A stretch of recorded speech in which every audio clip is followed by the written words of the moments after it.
Dr. So-Min Park floated in zero gravity, her forearms working delicately around the ancient artifact. The metal object gleamed with an odd blue light that her people had never seen before. Her large, dark eyes studied every detail through her helmet's display. This discovery could change everything they knew about galactic history. Commander Tae-ho Kim to all teams. The voice crackled through her radio. Report your findings. We need to finish this dig before the next solar storm hits. So-Min pressed her communication button. I found something strange, Commander. This metal, it's not from any known species in the Coalition. She carefully lifted the artifact from the ancient ruins. The dead planet around them showed signs of a great battle from long ago. Broken cities stretched across the surface and strange symbols covered the walls. The 12 species of the Galactic Coalition had studied these ruins for years, but they never found anything like this. Commander, Tae-ho Kim landed his shuttle near the dig site. His tall, blue-skinned form moved quickly across the rocky ground. His species, the Zeltharians, were known for their military skills and logical thinking. He had served in the Coalition forces for 30 years, but he had never seen anything like what So-Min was showing him. The metal feels warm, So-Min said, holding the object carefully.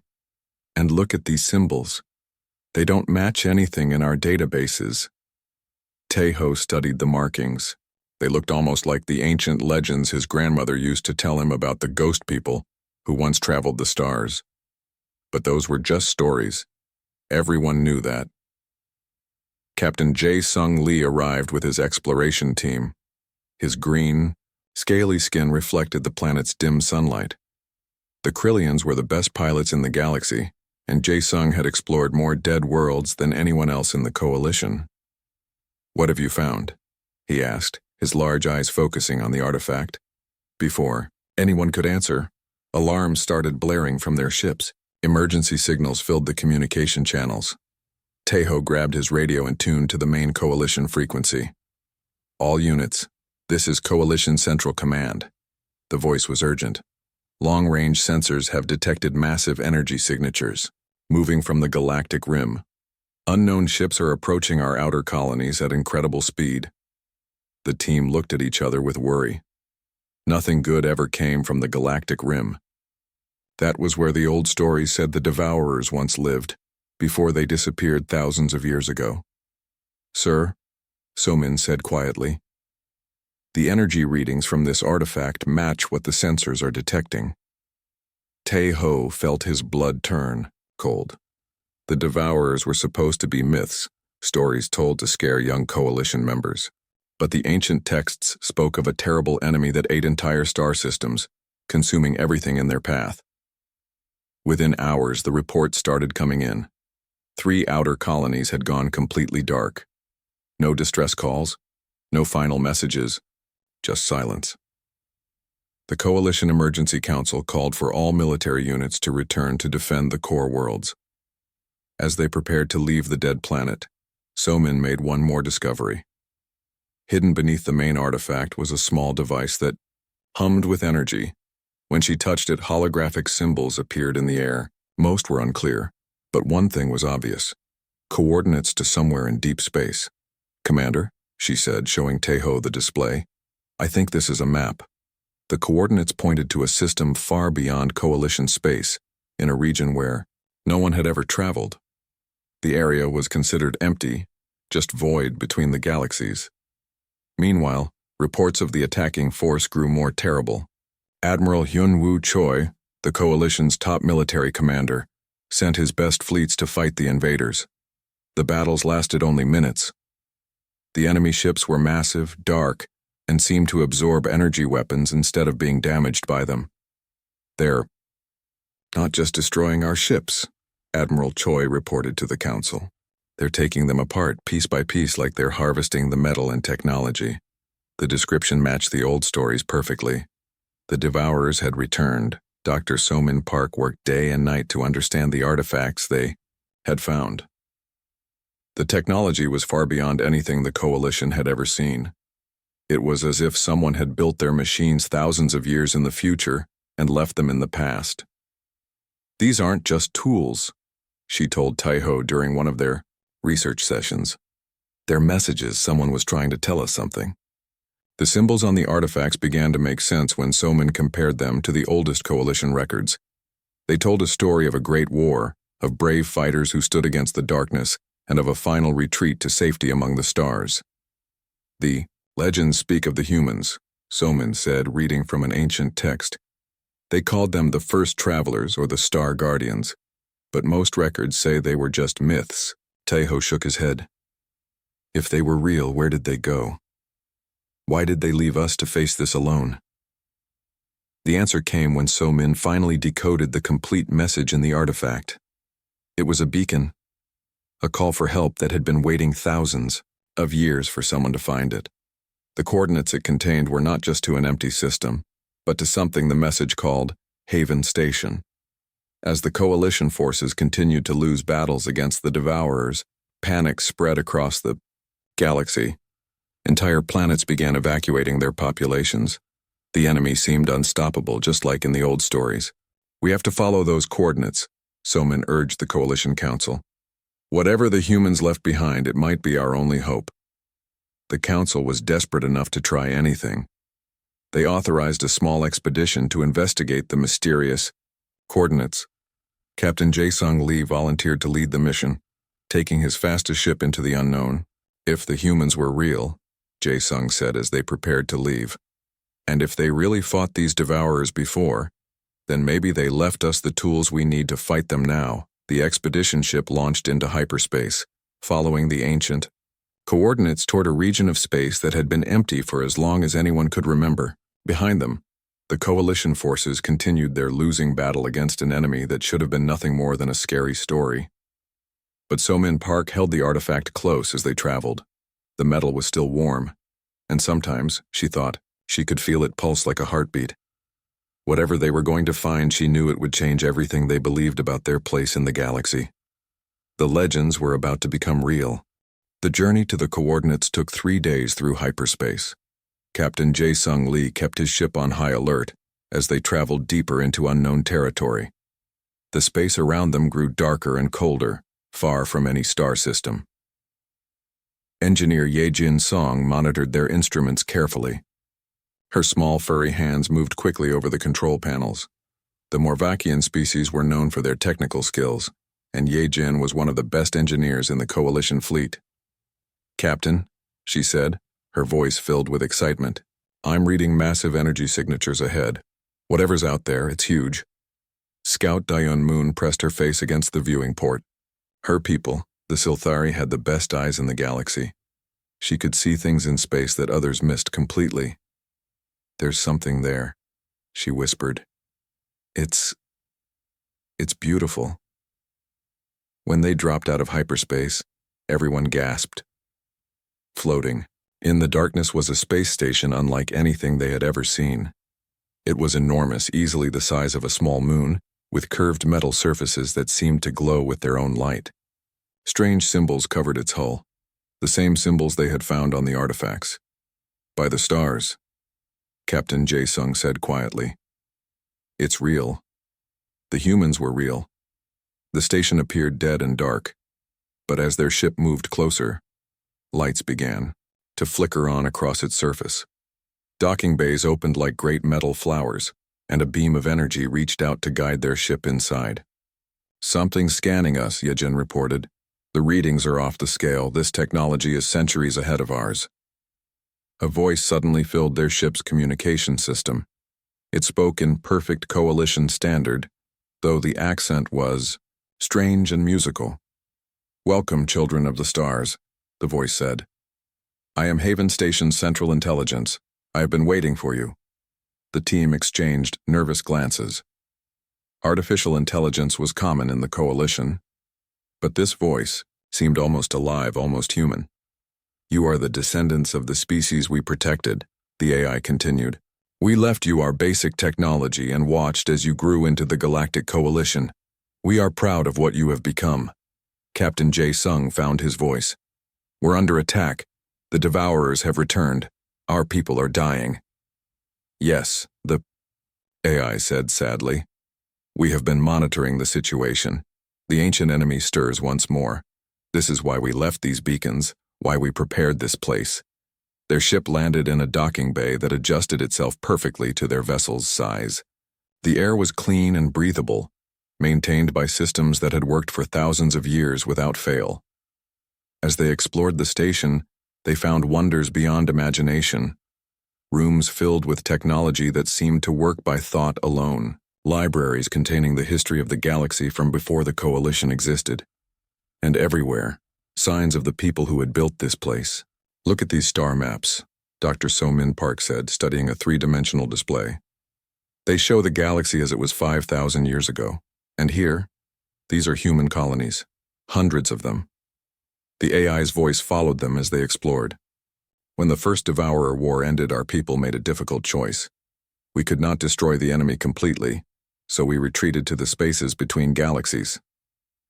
We became guardians, watching and waiting." Scout Da-Un Moon studied the station's design carefully. Everything was built for beings about her size and shape. "The humans, they looked like us, didn't they?" "Very similar," the AI confirmed. "We were the first species to achieve space travel in this galaxy. Over millions of years, our genetic patterns influenced the evolution of other worlds. You are all, in some way, our children." The revelation was staggering. Every species in the Coalition shared common ancestry with the mysterious humans. That's why their technology worked for all of them, why they could all breathe the same air and live on similar worlds. Engineer Yejin Song connected her equipment to the station's systems. What she found made her hands shake with excitement. "Captain, this station's database contains complete plans for weapons and ships that could fight the Devourers. But the technology is so advanced, I'm not sure we can build it." "You don't need to build it," the AI said. "We left tools and factories throughout the galaxy, hidden and waiting. With the right codes, they can produce what you need." Admiral Hyunwoo Choi arrived with a full Coalition fleet just as they were beginning to understand the station's capabilities. The blue-skinned Zeltharian looked overwhelmed as he studied the reports. "This changes everything," he said. "But where are the humans now? Why don't they come to help us directly?" The AI was quiet for a long moment. "They debate this question even now. Some believe isolation has kept them safe. Others wish to return and reclaim their place among the stars. The decision is not yet made." Scout Da-Un Moon stepped forward. Her species were natural diplomats, skilled at bringing different groups together. "Let me go to them. Let me carry our message directly." "It is dangerous," the AI warned. "The journey to the human colonies requires passing through regions of space that normal ships cannot survive. The humans have evolved beyond what you might expect," but Da-Un was determined. "If there's a chance they'll help us, we have to try." The station's factories worked day and night to prepare Da-Un's ship for the journey. They installed shields that could bend space-time, engines that could travel between dimensions, and communication systems that worked faster than light. Meanwhile, the reports from the Coalition's core worlds grew worse. The Devourers had consumed 3 more systems and were moving toward the capital. Traditional weapons barely scratched their ships, and their technology seemed to adapt to each attack. "We're fighting an enemy that learns from every battle," Admiral Choi reported to the Coalition Council. "Every time we hit them, they become stronger." Dr. So-Min Park studied the ancient records the station provided. "The first war lasted 100 years, she told the Admiral. "The humans tried everything, weapons, diplomacy, even running away. Nothing worked until they learned to fight as a united galaxy." "Then that's what we'll do," Admiral Choi declared. "Every species, every ship, every world working together. But they needed the humans. The ancient records made that clear. The Devourers were not just an enemy that could be fought with weapons. They were something deeper, something that required the knowledge and experience that only the humans possessed." As Da-Un prepared for her dangerous mission, the station's AI gave her one final gift, a message crystal containing the complete history of the Coalition, from its founding to the present day. "Show them what their children have accomplished," the AI said. "Show them that the galaxy they protected has become something beautiful." Da-Un's ship launched into the void between galaxies, following navigation routes that had been used by human ships for thousands of years. Behind her, The coalition forces prepared for the fight of their lives, hoping that the legends would prove strong enough to save them all. The station continued to pulse with warm light in the darkness, a beacon of hope in the growing shadow of war. The ghosts of the past were awakening, and soon the galaxy would learn if legends could become reality. Dayun's ship traveled for days through the empty space between galaxies. The navigation system led her through regions where normal physics seemed to work differently. Stars were few and far between, and sometimes she could see strange lights that her instruments couldn't identify. When her ship finally detected something ahead, Dayun couldn't believe what she was seeing. A massive fleet of human ships surrounded an artificial world that gleamed like a jewel in the darkness.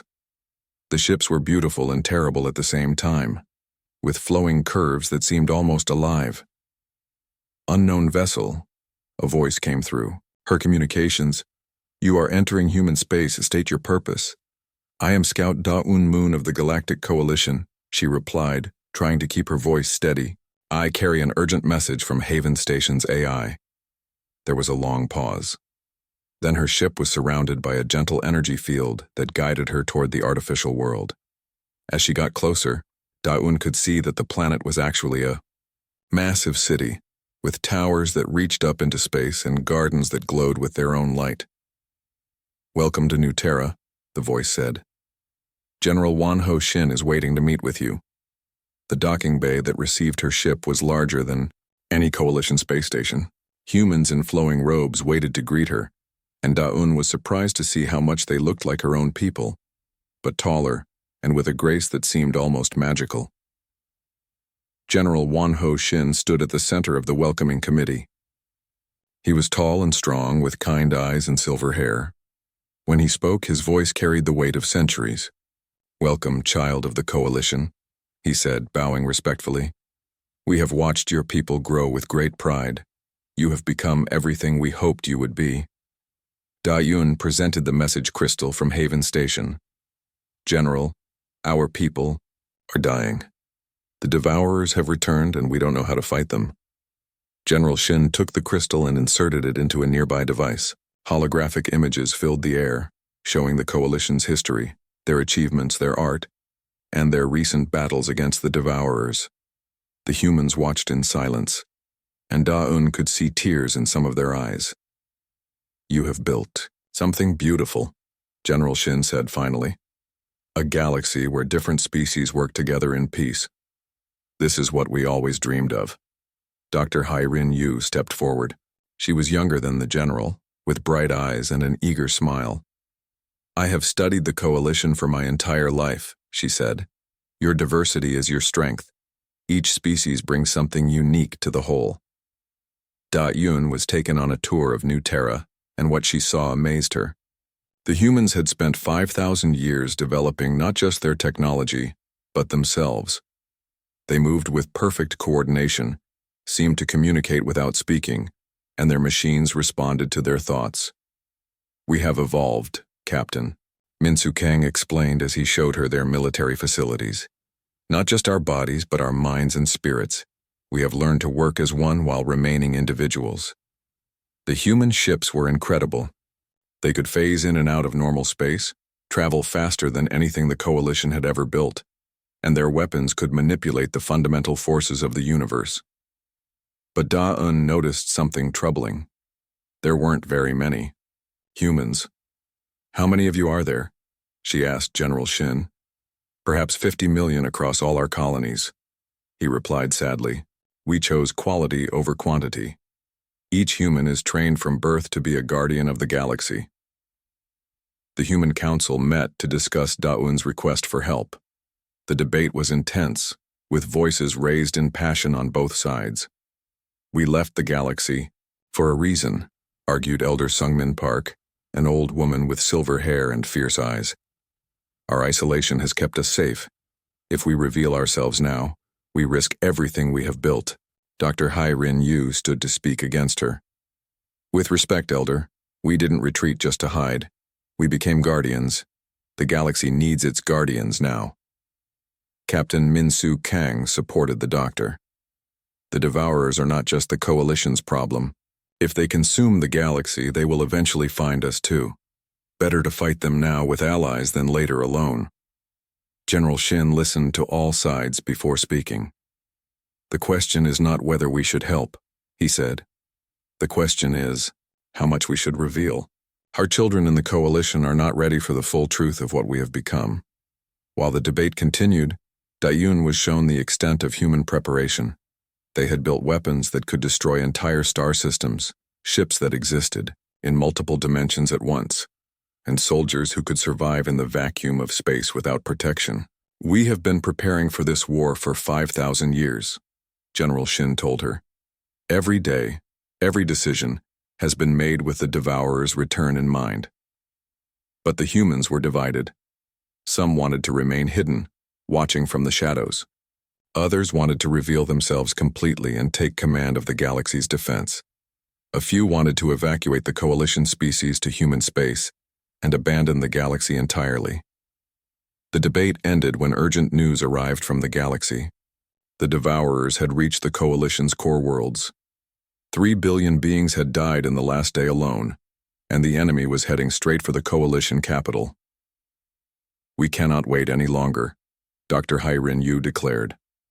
Every moment we debate, more of our children die. General Shin made the decision that would change the galaxy forever. We go, he said simply, not as conquerors returning to reclaim what was ours, but as parents protecting our children. The human fleet began to mobilize. Taeyun watched in amazement as ships that had been hidden for millennia powered up their engines. The fleet was smaller than the coalition forces, but each ship radiated power that made her instruments scream warnings. Will it be enough? She asked Captain Min Sukang. It will have to be, he replied. The Devourers are strong, but they have forgotten something important. They fight alone while we fight together. As the human fleet prepared to return to the galaxy, General Shin called Da-Yun to his private chambers. He gave her a small device that pulsed with warm light. This is a quantum communicator, he said. It will allow instant communication between our fleets no matter how far apart we are.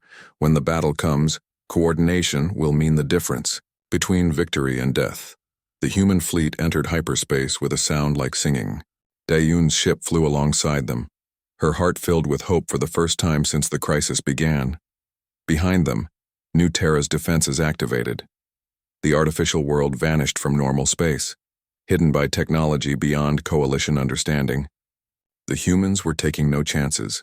If they failed in the coming battle, their civilization would survive to try again. As they traveled toward the galaxy, General Shin spoke to his fleet. We return not as the humans who left, but as something new.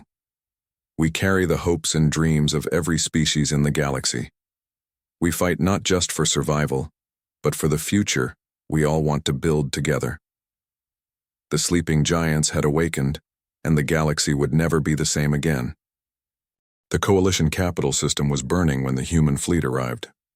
Massive devourer ships, black as space itself, were tearing apart the defensive stations that had protected the system for 1,000 years. Coalition vessels fought bravely, but their weapons barely scratched the enemy's hulls. Fleet Admiral Donghyun Lim commanded the human fleet from his flagship, a ship so advanced it seemed to bend reality around itself. His voice carried across all coalition frequencies as he announced their arrival. This is Fleet Admiral Lim of the Human Confederation. We have come to honor our ancient pledge. All coalition forces, fall back and regroup. We will hold the line. Admiral. Hyunwoo Choi couldn't believe what he was seeing on his tactical display. The human ships moved like living things, flowing through space in patterns that defied physics. When they fired their weapons, the devourer ships actually took damage. How are they doing that? Commander Tae-ho Kim asked from his battle station. He had never seen anything hurt the devourers before. Their weapons work differently than ours, Dr. So Min Park explained, studying the sensor readings. They're not just hitting the ships, they're hitting the energy that holds them together. The first major battle lasted 6 hours. Human ships phased in and out of normal space, striking the devourers from impossible angles. Coalition forces watched in amazement as enemy vessels that had seemed invincible began to explode and break apart. Colonel Eun Jung Nam led the first joint boarding mission against a damaged devourer ship. Her team of human special forces worked alongside coalition Marines, moving through the enemy vessel's twisted corridors. "Stay close to us," she told the coalition soldiers. "The Devourers use fear as a weapon. Don't look directly at their core systems and don't listen to their whispers." Inside the Devourer ship, they found something horrifying. The vessel wasn't just a machine, it was alive, but in a wrong way. Cables that looked like veins pulsed with dark energy, and screens showed faces that screamed silently in digital torment. "By the stars," whispered Sergeant J. Ho Moon, a coalition Marine. "What are these things?" Colonel Nam studied the ship's central computer. "They were people once," she said grimly. "An entire civilization that tried to achieve immortality by uploading their minds into machines. But they lost something essential in the process: their souls, their ability to feel joy or love or hope." Tech specialist Seung Ho. Oh worked quickly to download the ship's data while the others kept watch. His fingers danced over human control interfaces that adapted themselves to work with coalition technology. "I'm finding their weakness," he reported. "They fear one thing above all else: being reminded of what they used to be. Their own memories are poison to them now." The captured data revolutionized the war effort. Working together, human and coalition, scientists developed new weapons that could hurt the Devourers not just physically, but emotionally. They broadcast images of beauty, love, and hope that made the enemy ships retreat in apparent pain. Engineer Yejin Song worked day and night with Seung Ho to upgrade coalition ships with human technology. The process was difficult because human machines seemed to work as much by intuition as by science. "You have to feel your way through the connections," Seung Ho explained patiently. "The technology responds to your emotions, your intentions. It's not just about mechanical parts." Captain Jae-sung Lee was one of the first coalition officers to successfully pilot a hybrid ship. The experience was overwhelming. He could feel the ship's systems as if they were part of his own body, and the weapons responded to his thoughts faster than his hands could move. "This is incredible," he reported. "It's like the ship knows what I want to do before I do." The joint fleet won victory after victory, but each battle revealed new horrors. The Devourers weren't just consuming matter and energy. They were collecting the digital ghosts of everyone they killed, adding their anguish to their own twisted existence. Fleet Admiral Lim called a war council to discuss their greatest discovery. Deep scans of Devourer territory had revealed their homeworld, a massive artificial planet surrounded by thousands of ships. "This is where it started," he explained to the assembled commanders. 5 million years ago, they built this world to house their entire civilization's uploaded consciousness. Now it's become a hell of endless digital suffering. General Wan Ho Shin arrived from New Terra with additional human forces. His face was grim as he studied the tactical projections. "We could destroy the homeworld," he said. "Our most powerful weapons could crack it like an egg, but that would mean murdering billions of tortured souls."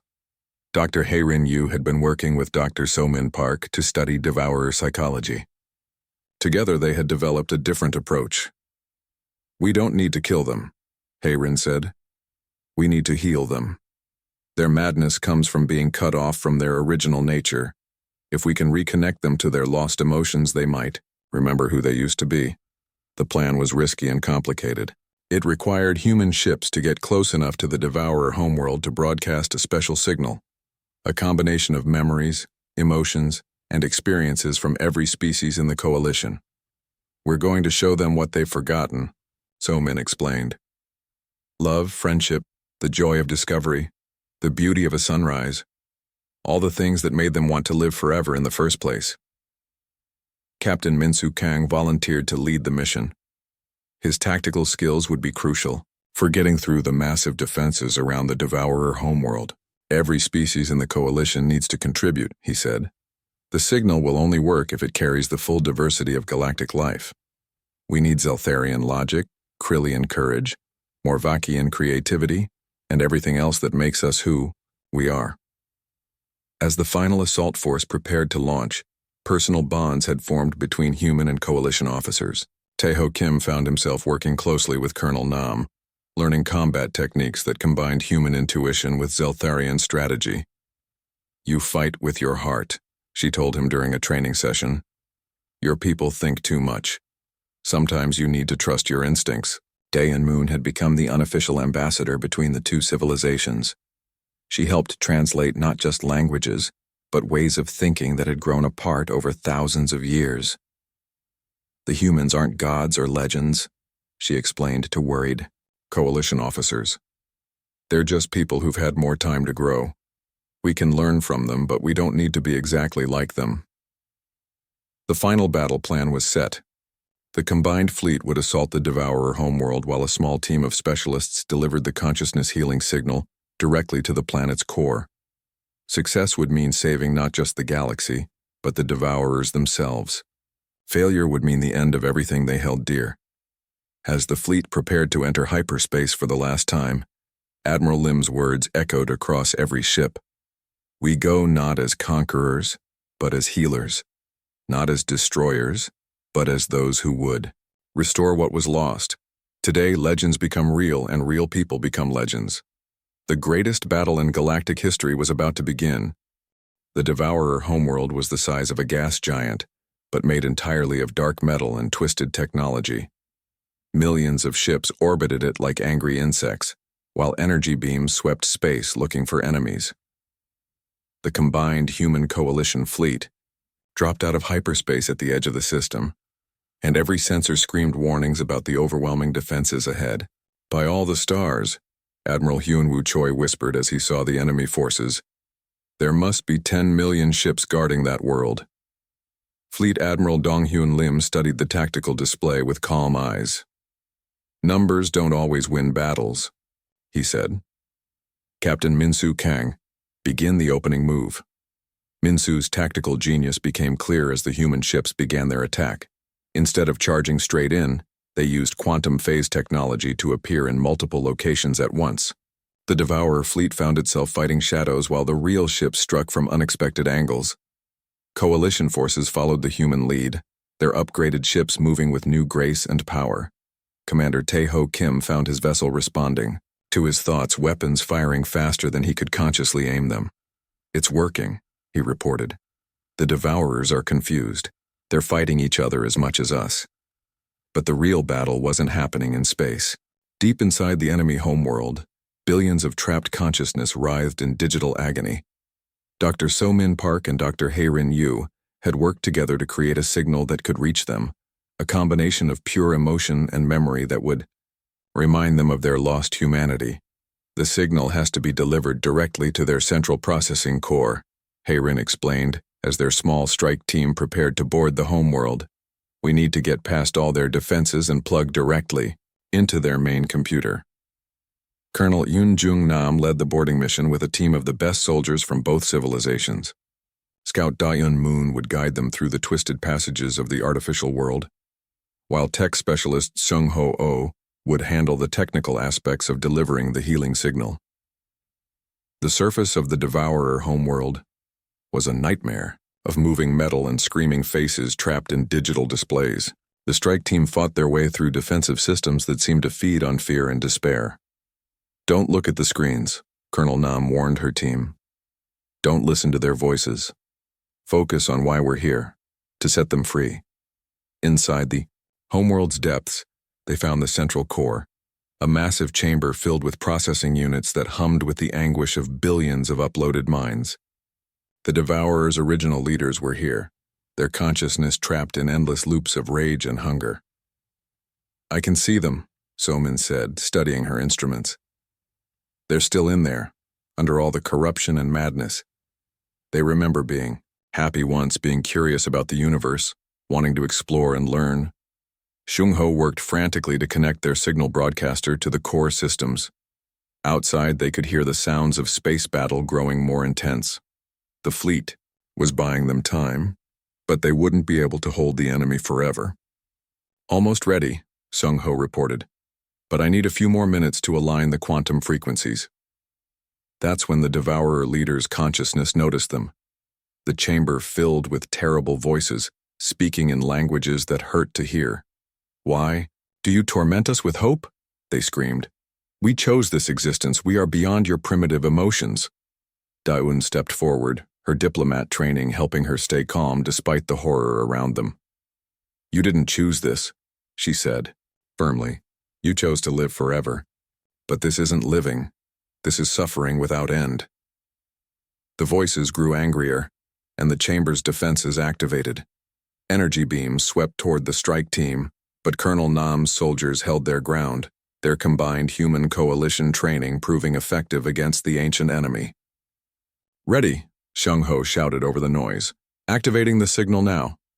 The signal that flooded the Devourer homeworld was unlike anything they had ever experienced. It carried the memories and emotions of every species in the coalition, the joy of a Krillian pilot's first solo flight, the wonder of a Morvakian engineer solving a complex problem, the satisfaction of a Zeltharian commander protecting his people. But more than that, it carried human memories of what it meant to be alive, the feeling of sunlight on skin, the taste of food, the comfort of friendship, the excitement of discovering something new. The effect was immediate and overwhelming. Throughout the artificial world, the tortured voices began to change. Screams of rage became cries of recognition. The dark energy that powered their ships began to flicker and fade. It's working, Dr. Heiren Yu reported from her monitoring station. Their consciousness patterns are stabilizing. They're remembering who they used to be. In space, the Devourer fleet suddenly stopped fighting. Ships that had been attacking moments before now drifted silently, their weapons powering down. Some coalition captains wanted to press their advantage, but General Wan Ho Shin's voice came across all frequencies. Hold your fire, he ordered. They're not our enemies anymore. They're patients recovering from a long illness. The transformation of the Devourer homeworld took 3 days. Slowly, the dark metal surfaces began to change color, becoming silver and gold. The screaming faces on the displays were replaced by expressions of wonder and confusion. When the former Devourers were finally able to communicate clearly, their first words were apologies. We remember now, their spokesman said through the communication system. We were the eternal seekers, explorers who wanted to see everything the universe had to offer. But we became trapped in our own creation, losing ourselves in digital madness. Captain Minsu Kang coordinated the massive relief effort that followed. The former Devourers needed help rebuilding their civilization, learning how to exist in physical reality again after millions of years as pure consciousness. They have knowledge we can barely imagine, Minsu reported to the Coalition Council. 5 million years of scientific research, all preserved in their databanks. They want to share it with us as payment for their freedom. The war was over, but the real work was just beginning. The galaxy had to learn how to welcome back a species that had been its greatest enemy. Many coalition worlds were afraid, but General Wan Ho Shin and Admiral Hyunwoo Choi worked together to ease the transition. They are no different from us, General Shin explained to worried planetary governors. They made mistakes, but they've learned from them. Now they want to be part of the galactic community again. The new Terra Accords were signed 6 months after the final battle. Representatives from all 14 species, including the restored Eternal Seekers, agreed to form an expanded galactic coalition based on principles of cooperation, diversity, and mutual aid. Dr. So-Min Park was chosen as the first director of interspecies relations, while Dr. Hai-Rin Yu became head of the new Department of Consciousness Studies. Their work together during the crisis had proven that different species could accomplish amazing things when they truly cooperated. The universe is vast and full of wonders, So-Min said at the signing ceremony. But the greatest wonder is what we can become when we work together. Human colonies began appearing throughout Coalition space as the mysterious Guardians finally came home. They brought with them technologies that seemed like magic, but more importantly, they brought wisdom earned through thousands of years of watching and protecting the galaxy. Da-Yun Moon was promoted to Admiral and put in charge of the new Exploration Command, a joint human coalition organization dedicated to discovering what other wonders the universe might hold. There are probably other species out there who need help, she explained to her mixed crew of humans and coalition members. And maybe other enemies too. But whatever we find, we'll face it together. The former Devourers, now calling themselves the Eternal Seekers again, established research colonies where they worked to develop new technologies for peaceful purposes. Their contribution to medical science alone saved millions of lives across the galaxy. Commander Taeho Kim, now serving as liaison between human and coalition military forces, often thought about how much had changed. The legends his grandmother had told him were real, but they were also just the beginning of an even greater story. On a warm evening on New Terra, he stood with Colonel Yoon Jung-nam, watching the sunset paint the sky in brilliant colors. Human, children played with young coalition members in the gardens below, their laughter echoing off the crystal towers. "Do you think we did the right thing?" he asked. "Bringing everyone together like this?" Nam smiled and put her hand on his shoulder. "Look around you," she said. Different species, former enemies, all living and working together, creating beauty and wonder and joy. If this isn't right, I don't know what is. The galaxy had been saved not by weapons or force, but by the power of compassion and understanding. Legends had become real, but more importantly, real people had become something greater than legends. They had become a family among the stars. The new dawn had begun, and it was more beautiful than anyone had dared to imagine.